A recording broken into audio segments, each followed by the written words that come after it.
Welcome to my channel Nursing with Easy Tricks. In today's class, we are going to discuss about the care of pressure point.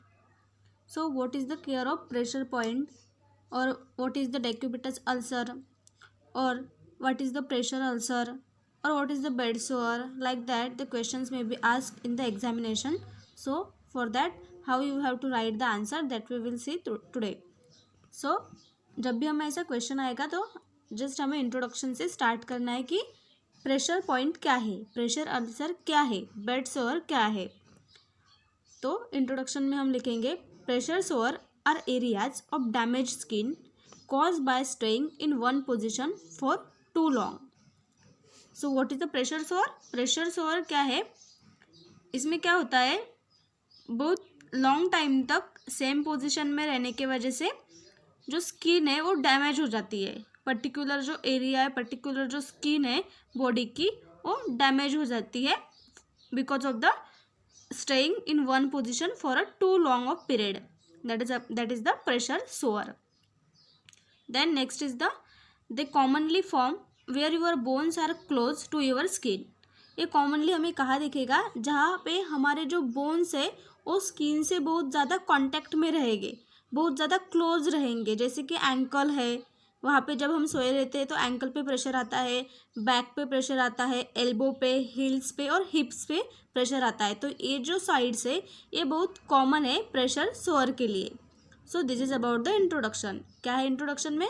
Simple कुछ नहीं है, जैसे कि एक किसी भी सिंगल पोजिशन में, सेम पोजिशन में हम अगर टू लॉन्ग पीरियड के लिए वैसे ही रहेंगे तो वहाँ पे जो स्किन है वो डैमेज हो जाएंगी, उसे हम कहते हैं प्रेशर पॉइंट. और आप एग्जाम्पल करके ऐसे भी लिख सकते हैं कि जैसे कि commonly sides for the pressure point like a ankle, back, elbow, heels and हिप्स. Clear about the introduction. So next is the definition. A pressure ulcer और प्रेशर सोअर और डेक्यूबिटस अल्सर और बेड सोअर, इसी को ये सब नाम दिए. जो प्रेशर अल्सर है इसको हम प्रेशर सोअर बोल सकते हैं, डेक्यूबिटस अल्सर बोल सकते हैं और बेड सोअर भी कह सकते हैं. So what is the decubitus ulcer और bed sore? A pressure ulcer और प्रेशर सोअर और डेक्यूबिटस अल्सर और bed sore is localized injury to the skin. ये स्किन की एक लोकलाइज्ड इंजुरी है और अदर अंडरलेइंग टिश्यू. क्योंकि जो बेड सोअर है वो क्या करता है, जो टिश्यू है उसको इंजर्ड करता है, डैमेज करता है. And usually over a body prominence, जहाँ पे हमारी बॉडी जो है जैसे प्रोमिनेंस रहती है, जैसे कि जहाँ पे जो स्किन है वो ज़्यादा क्लोज रहती है बोन से. So in that prominent body as a result of prolong unrelieved pressure. ये क्यों होता है?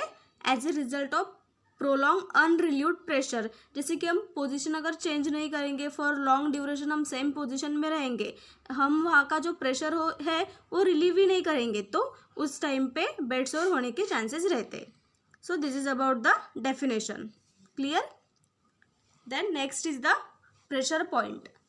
ऐसे कौन से प्रेशर पॉइंट है जहाँ पे ज़्यादा से ज़्यादा बेड सोर होने के चांसेस रहते हैं? उसमें भी है जब हम सुपाइन पोजीशन में रहते हैं, जब प्रोन पोजीशन में रहते हैं और इन साइड लेइंग पोजीशन. ऐसे तीनों पोजीशन में देखेंगे हम कि किन पोजीशन में कहाँ पे बेड सोर होने के चांसेस रहते हैं. तो first in the supine position. जब हम सुपाइन पोजीशन में रहते हैं तो बैक ऑफ द हेड, जैसे कि ऑसिपुट है, जो हमारा ऑसिपुट है वहाँ पे प्रेशर आता है जब हम सुपाइन पोजीशन में रहते हैं तब. और जो स्कैप्यूला है हमारा, स्कैप्यूला पे भी प्रेशर आता है. Then sacral region, elbow and heels, ये सब पार्ट्स पे वहाँ पे ज़्यादा प्रेशर आता है सुपाइन पोजीशन में. अगर हम सुपाइन पोजीशन में लॉन्गर ड्यूरेशन के लिए स्टे कर रहे हैं, लॉन्ग ड्यूरेशन के लिए उस सुपाइन पोजीशन में रहेंगे तो इन सब पार्ट्स पे बेड सोर होने के चांसेस रहते हैं. Then in the prone position, अगर हम प्रोन पोजीशन में सो रहे हैं तो जो हमारे ईयर्स है, चीक है, और फीमेल में ब्रीस्ट, मेल्स में genitalia and knees and toes, ये सब पार्ट्स पे प्रेशर आने की वजह से वहाँ पे बेड सोर हो सकता है. So this is about the prone position.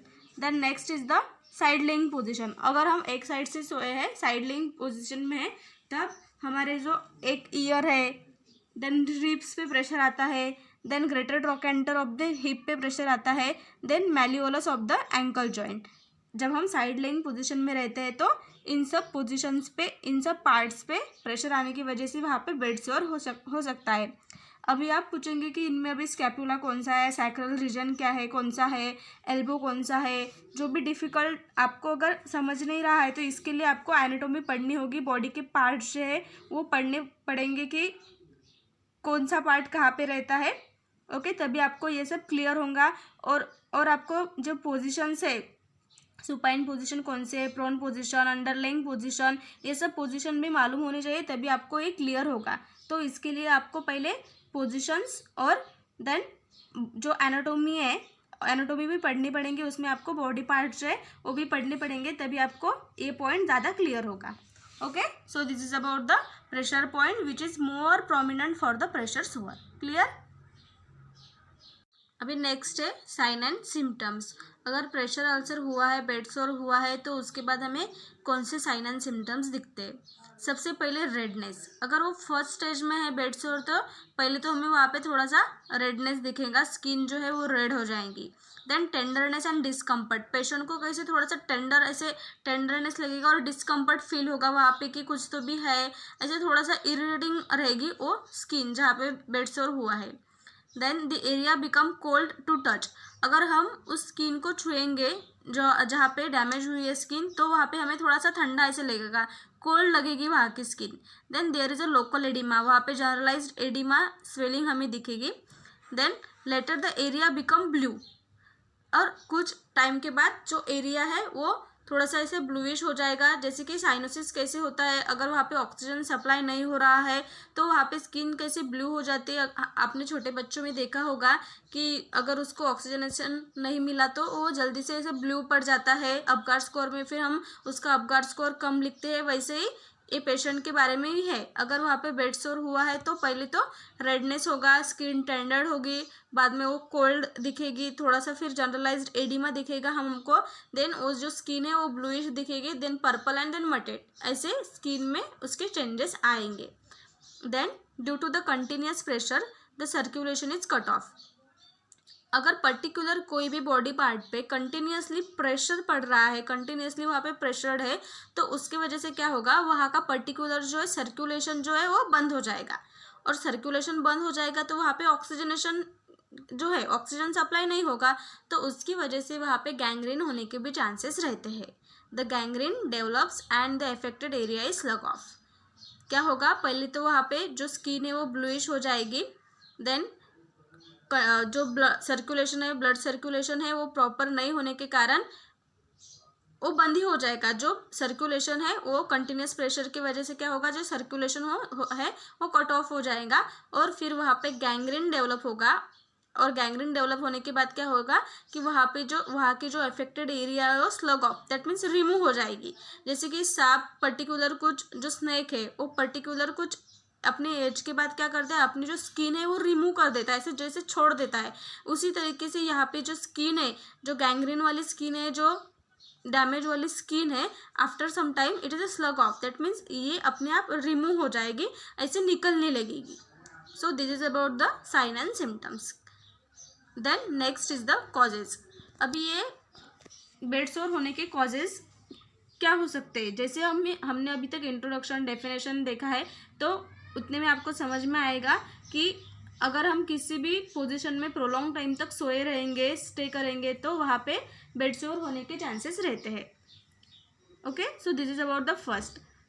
Then let's see about the causes. First is the direct और इमीडिएट, उसमें है प्रेशर। जैसे कि मैंने अभी बताया कि किसी भी अगर बॉडी पार्ट पे कंटिन्यूसली प्रेशर आ रहा है तो वहाँ पे बेड सोर होने के चांसेस रहते हैं। Then friction. अगर कोई भी स्किन में ऐसे फ्रिक्शन, जैसे कि वो घस रहा है एक पे एक, स्किन कैसे ऐसे फ्रिक्शन जैसे होता है, तो उसकी वजह से भी वहाँ जो स्किन है वो निकल सकती है, वहाँ पे बेड सोर होने के चांसेस रहते हैं।